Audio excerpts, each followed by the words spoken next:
कारण गुरुचरित्र का आवश्यक आहे तर आदिगुरु भगवान शंकर, त्यांच्यानंतर दत्तात्रय, आणि दत्तात्रयांपासून ही गुरु परंपरा चालू झालेली आहे.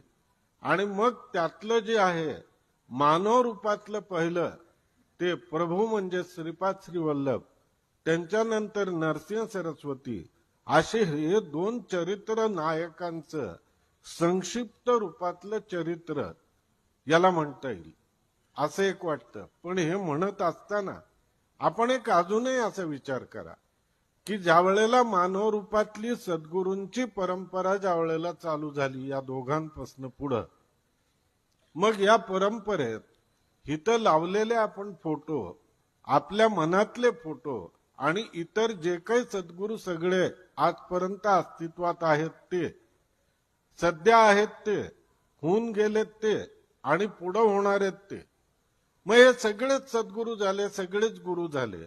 आणि मग यांचं सगळ्यांचं चरित्र, तर गुरुचरित्राचा विस्तार किती होईल याचा विचार करा की गुरुचरित्र हा थांबणारा ग्रंथ नाहीये. गुरुचरित्र हे रोज नव्याने लिहिला जाणारा ग्रंथ आहे. आणि गुरुचरित्राची अध्यायांची संख्या किती आहे हे कोणच सांगू शकत नाही. जसं आपल्याला काल दुसऱ्या